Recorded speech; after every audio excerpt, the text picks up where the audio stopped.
Hi guys, welcome to Camelot India. This is अनु।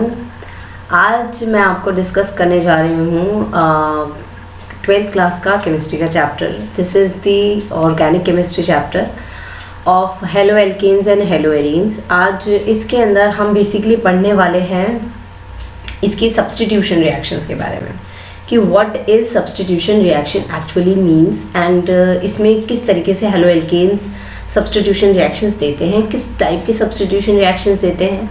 तो guys 11th class में हम लोगों ने ये चीज़ पढ़ी है कि सब्स्टिट्यूशन रिएक्शंस दो तरीके के होते हैं। एक होता है न्यूक्लियोफिलिक सब्स्टिट्यूशन, एक होता है इलेक्ट्रोफिलिक सब्स्टिट्यूशन, राइट।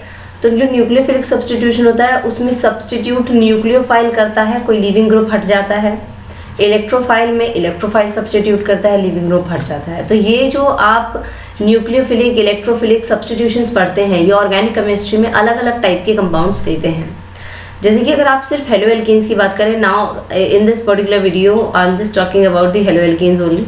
तो हेलो एल्केन्स जो रिएक्शंस देते हैं, सब्स्टिट्यूशन रिएक्शंस जो देते हैं वो न्यूक्लियोफिलिक सब्स्टिट्यूशन रिएक्शंस वो देंगे। किस तरीके से वो करते हैं रिएक्ट, कैसे वो रिएक्शन देते हैं, किस तरीके की न्यूक्लियोफिलिक सब्स्टिट्यूशन रिएक्शंस होते हैं, मैकेनिज्म के हिसाब से कितने टाइप्स के न्यूक्लियोफिलिक सब्स्टिट्यूशन रिएक्शंस होते हैं, these all things we will study in this particular video. Okay, so I'm going to start with it. So let's start.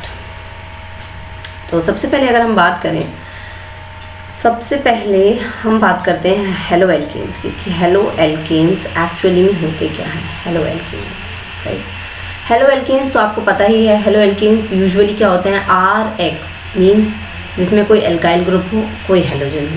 इस टाइप के जो कंपाउंड्स होते हैं इनको हेलो एल्केन्स या फिर एल्काइल हैलाइड्स भी कहते हैं, right.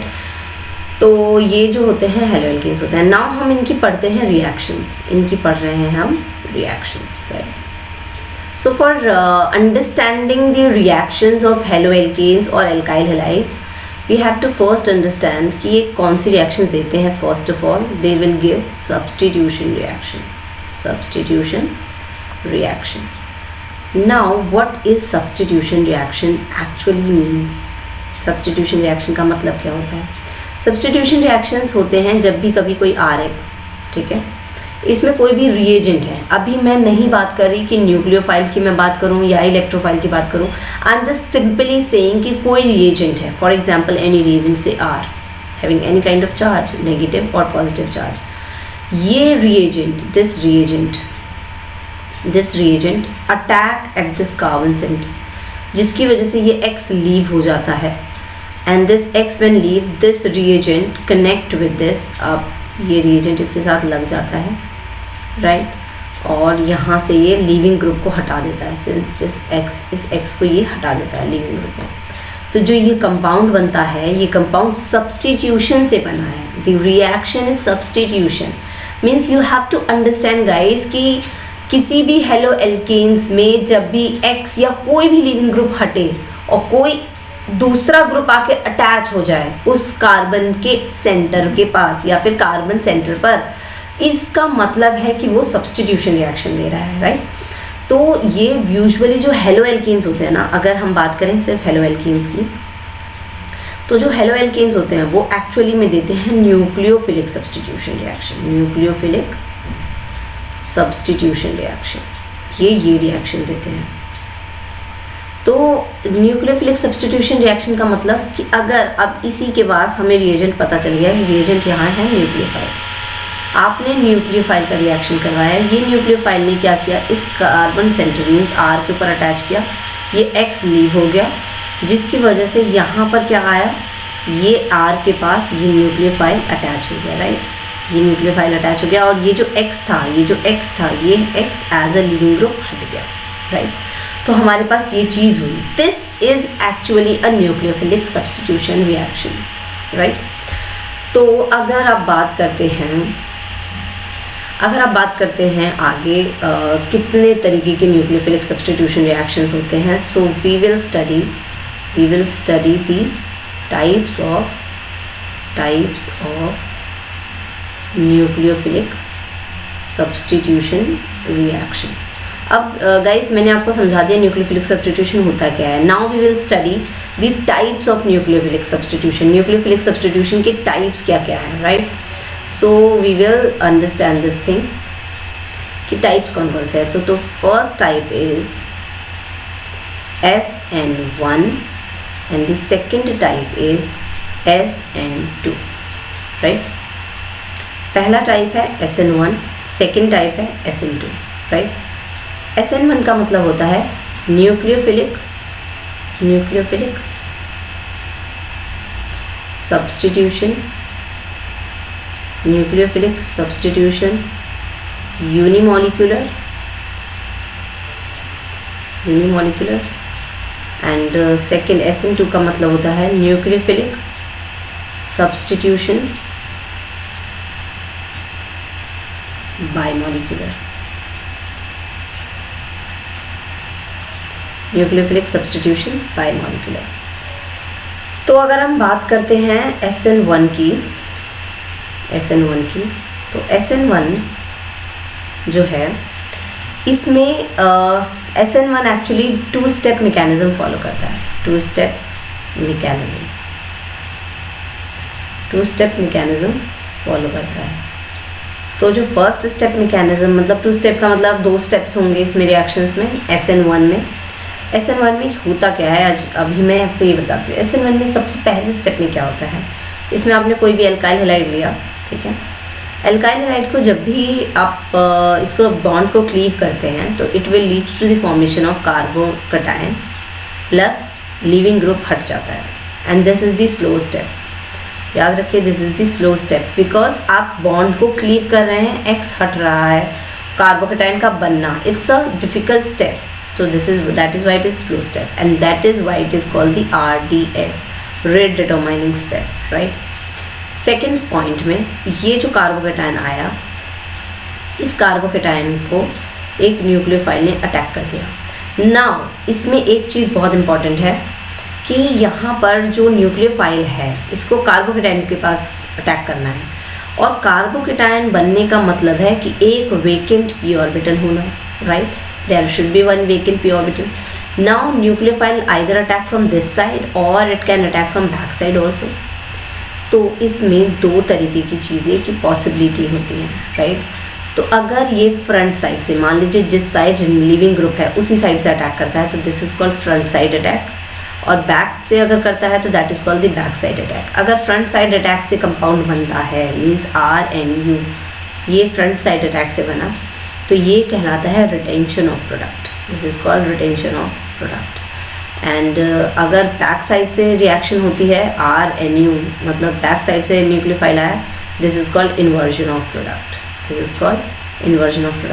So this is inversion, this is retention. Inversion, retention, consolidated, called as these two are actually enantiomers to each other, and that is called the racemic mixture. Soon I will upload the video of stereochemistry.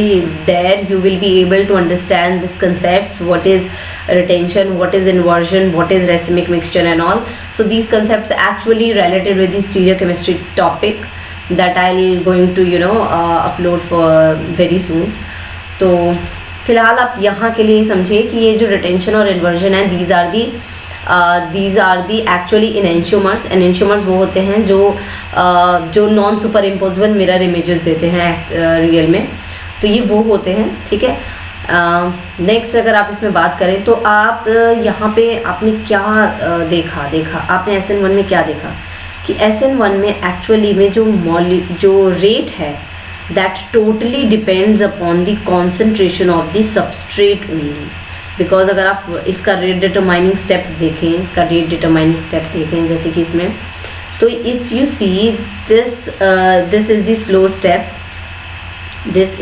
Step, और क्योंकि ये slow step है, the rate is dependent upon this RX only, this substrate only. There is nothing जिसके ऊपर की rate depend करेगा. That is why it is called the unimolecular. इसी वजह से इसको क्या बोला जाता है, that is why it is called the unimolecular. ये सबस्ट्रेट मीन्स RX सिर्फ इसकी कॉन्सेंट्रेशन पे डिपेंड करेगा. That is why it is called the unimolecular, right, because this rate is dependent upon the one molecule only, right. So that is why it is unimolecular. Second point इसमें आप क्या देखें, आपने देखा कि क्योंकि इसमें जो इंटरमीडिएट बना है, ये जो बना है फर्स्ट स्टेप में, दैट इज़ द इंटरमीडिएट जो इसमें बना है वो कार्बोकेटायन है, वो कार्बोकेटायन है। इसका मतलब अगर आपसे क्वेश्चन ये पूछा गया कि SN1 किस में फास्ट किस में स्लो होगा, तो आपको कार्बोकेटायन की स्टेबिलिटी देख के आंसर करना पड़ेगा। Means more the stable the carbocation is faster will be the SN1 in that particular reaction, right. Third point is कि ये इसके अंदर जो प्रोडक्ट बनता है, that product is the racemic mixture, product will be the racemic mixture. अगर product की stereochemistry पूछी जाए तो that is the racemic mixture, ये रेसिमिक मिक्सचर बनाता है, right. So these are the certain points which are very important for SN1, right. Now I am going to explain you the second important point of the second important process, that is the SN2. So SN2 में भी मैंने आपको इससे पहले बताया, SN2 का मतलब होता है nucleophilic substitution bimolecular. Bimolecular as the name suggest, इससे पहले वाले में आपने देखा कि दो, इसमें एक ही इन्वॉल्व हो रहा था, इसमें दो इन्वॉल्व होंगे, क्या, रिएजेंट, रेट डिटरमाइनिंग स्टेप में, राइट। और ये कैसे होता है, इसका मैकेनिज्म देखते हैं। सबसे पहले तो याद रखिए, this reaction is followed by concerted mechanism, this reaction is followed by the concerted mechanism, right. तो अगर कंसर्टेड मैकेनिज्म से जाता है, मीन्स RH और न्यूक्लियोफाइल आया, तो न्यूक्लियोफाइल ने इस R के ऊपर अटैक किया, ये X इवेंचुअली लीव हो गया, राइट। इससे बना क्या, इससे आपका कौन सा कंपाउंड बना, इससे हमारा बन गया R, इसके ऊपर ये न्यूक्लियोफाइल, राइट, ये कंपाउंड हमारा बन गया। तो ये हमारा कंपाउंड बन गया, राइट। इसके बाद अगर आप देखते हैं तो this is the concerted, means दोनों चीज़ें एक साथ हुई हैं, right, this both things happens together, एक साथ हुई हैं, राइट। तो आप इसमें क्या करेंगे, इसमें आपने देखा कि इसके अंदर कोई इंटरमीडिएट नहीं बनता, इसमें कोई इंटरमीडिएट नहीं बनता है, इसमें इंटरमीडिएट की जगह जो चीज़ बनती है that is the transition state. Intermediate की जगह जो बनता है that is the transition state, इसमें ट्रांजिशन स्टेट बनता है एज अ इंटरमीडिएट, राइट। तो कैसे बना ये ट्रांजिशन स्टेट, कैसे बना, तो वो अगर आप देखें तो RH जब ये न्यूक्लियोफाइल अटैक करेगा, इसके ऊपर अटैक किया, ये X लीव हो गया, तो इस पे क्या होगा, ये R के साथ ये X हटता जा रहा है और ये न्यूक्लियोफाइल लगता जा रहा है, दोनों चीज़ एक साथ हो रही हैं, and this is called the transition state. उसके बाद थोड़ी देर बाद ये R जो आएगा वो न्यूक्लियोफाइल इस साइड से अटैच हो जाएगा। इफ़ यू कैन सी, ये न्यूक्लियोफाइल हमेशा बैक साइड से अटैक करता है, always from the back side. तो हमेशा जो इसमें प्रोडक्ट बनेगा that will always be the inversion of product, inversion of product. So अगर आप SN2 की बात करें तो SN2 में इंपॉर्टेंट पॉइंट्स क्या क्या हैं, पहला कि Y it is unimolecular, because इसका जो रेट होता है, अब ये ही एक स्टेप है तो यही रेट डिटरमाइनिंग स्टेप होगा RDS। तो जो रेट होगा that is dependent upon the concentration of the RH as well as the concentration of the nucleophile, दोनों की कॉन्सेंट्रेशन पे डिपेंड करेगा, that is why it is called the bimolecular, इसीलिए इसको बायोमोलिकुलर कहा जाता है, राइट। सेकेंड पॉइंट कि इसके अंदर ट्रांजिशन स्टेट बनती है एज एन इंटरमीडिएट, तो आप उसकी स्टेबिलिटी के हिसाब से देखेंगे। थर्ड पॉइंट, इसमें हमेशा जो कंपाउंड बनेगा वो इन्वर्जन ऑफ प्रोडक्ट बनेगा, इन्वर्जन ऑफ प्रोडक्ट बनता है, right. So this is these are the points, right, and this is all about of this particular topic. So I hope you like the video, guys. For more videos you can subscribe our YouTube channel Camelot India and click on the bell icon for any kind of information about the classes that we are going to provide, like online and offline classes. So you can directly contact us, and our registered mobile number is mentioned in the description page. One more thing I want to introduce you guys, that we are launching our new batch from 1st of April for 11th academic, 12th academic and the droppers also. So if you want to register yourself, please be proactive, and because there is limited seats first of all, and the scholarship is also given to a certain students, like first come first, this kind of things going on. So just register yourself and be fast. So thank you very much. Thank you very much for your support.